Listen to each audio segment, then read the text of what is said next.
teacher, a current job seeker, member of Team Awesome, and my capstone is on Facebook Safety for Teens. The idea sprung out of my experience as a 6th grade teacher last year. A lot of my students were trying to add me on Facebook before I got smart and hid myself. But I noticed they had a lot of stuff public that I couldn't believe they would put online. Their full names, their school name. One had a map to his approximate address. And a lot of them had 200, 300 or more friends. How can a 12-year-old know that many people? So it became our group project for last fall, and then I transitioned it into my capstone project.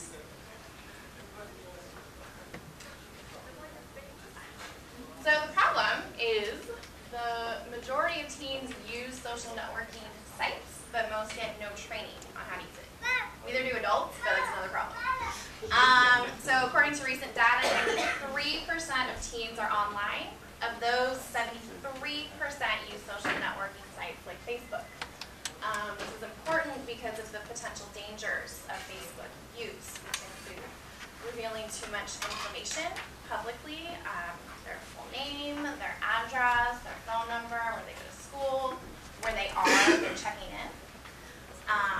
What's more common, though, is adults will friend underage users and then begin inappropriate relationships. Cyberbullying and embarrassing social situations can also result if they don't know the etiquette or they don't know what to do if they're bullied online. Statistics show many do not use it safely. 68% of teens admit they friended a total stranger. And at least 21% never restrict photo access. Most information that is available is aimed at teens' parents, not at the teens themselves. And what is available is informative, not interactive. The other problem is teenagers know everything, and they're invincible. So why would they feel they need to go search out this information or research it on their own?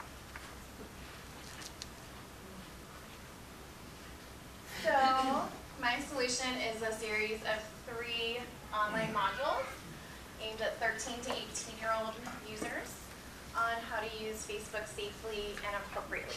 The first module is the basics of Facebook. It's an overview of the pages of the site, the terminology, and basic navigation. Your settings is a guide to controlling post settings, the privacy options, and how to create a secure password. And using Facebook appropriately includes etiquette, what to post and what not to, and who they should add and not add as a Facebook friend, and what they can do if they are bullied online. The modules are interactive to allow for practice and to keep them engaged. Each includes a quiz, and they follow Gagne's 9 events of instruction. And they were created with Adobe Captivate and are hosted on a Weebly website. Challenges. When designing my project, I couldn't figure out how to show Facebook and how to look real without using real profiles. I don't want mine up there, and I'm not a teenager. What happened was I ended up meeting a group of friends who are all over 21, but they look really young to me. So they let me use their photos to create fake profiles. So I created 5 fake teenager profiles, which looked really good in the end, but it was exhausting to make them seem real and have them interact with each other and to think, what would a 16-year-old post? I'm going to Google, what are the kids doing? It was also a problem that Facebook likes to change their interface. So a little bit into the fall semester, they changed the timeline for underage users. I had to go back and redo a lot of stuff.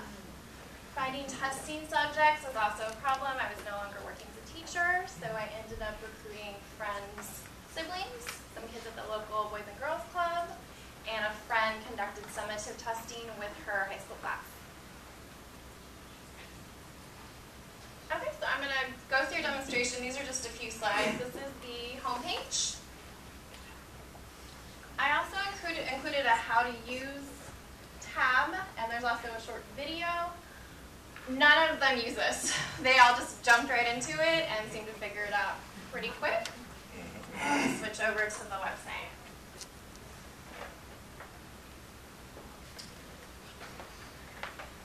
So they can control where they're going here. I wanted them to be able to control if they want to go through the whole thing or not, so they can always choose here, or they can hit the next button to go to the next topic. So it's a combination of informative and examples and then interactive. So let's play the first part of it. What kinds of posts are on feed? Anything that reveals too much information about your practice, like the name and location of your school, your address or phone number, or where you're going. Burglars have even been known to break into houses that were empty based on Facebook posts. Also, be cautious about checking in on Facebook. This means people can see exactly where you are right now. Cyberstalking is relatively rare, but it does happen. You don't want to post anything that will allow someone to find you in real life. On your timeline, it may be your move tag or check if someone else is posting you. Hover over the upper right corner of the post. Then click on Report Move Tag. So they can speed up through the interactive part if they just want to go through it.